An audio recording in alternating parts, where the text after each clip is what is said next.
আজকের এই সিরাত মাহফিলে আল্লামা সাঈদী থাকার কথা ছিল। খুনি হাসিনা তাকে পরিকল্পিতভাবে হত্যা করেছে। আমরা খুনি হাসিনার বিচার চাই। আপনারা চান না?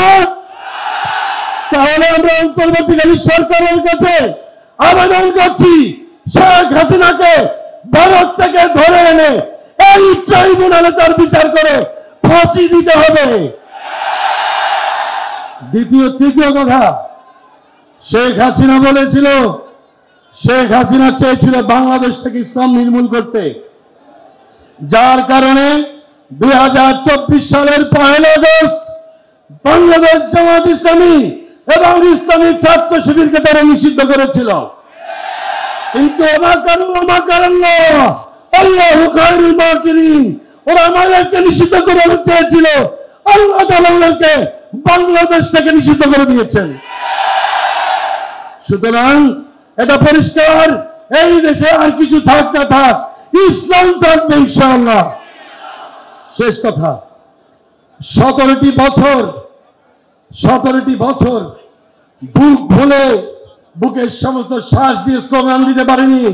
আজকে একটা স্লোগান দিতে চাই, লিল্লাহে তাকবীর, লিল্লাহে তাকবীর।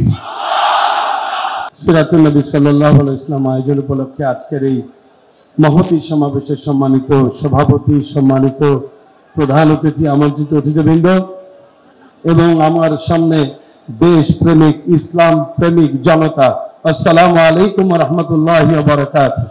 সময় খুবই সংক্ষিপ্ত, আমি 3টি কথা বলবো। যখন যিনি সরকারে থেকেছেন, সিরাতুন নবী রবিউল আউয়াল মাস আসলেই তারা বলেছেন যে বিশ্ব মানবতার মুক্তিদূত মুহাম্মদুর রাসূলুল্লাহ সাল্লাল্লাহু আলাইহি ওয়াসাল্লামের আদর্শই শ্রেষ্ঠ আদর্শ। তার আদর্শের মাধ্যমে রাষ্ট্র পরিচালিত হলে সেই রাষ্ট্রে শান্তি আসবে, এটি যখন যিনি সরকার থাকেন তারা বলেছেন। বর্তমান অন্তর্বর্তীকালী সরকারের কাছে আমাদের আবেদন, আপনারা যেহেতু সরকারে আছেন, আজকের এই রবিউল আউয়াল মাসে আপনাদের কাছে আমাদের আবেদন, আপনারা সেই বিশ্ব মানবতার মুক্তির দূত মুহাম্মদুর রাসূলুল্লাহ সাল্লাল্লাহু আলাইহি ওয়াসাল্লাম আদর্শ অনুযায়ী রাষ্ট্রকে পরিচালনা করেন এবং এই রাষ্ট্রকে মদিনার সনদ অনুযায়ী, রাসূলুল্লাহর মডেল অনুযায়ী রাষ্ট্র পরিচালনার জন্য আপনারা আইনি পদক্ষেপ গ্রহণ করেন। এটি হলো আমার প্রথম কথা। দ্বিতীয় কথা,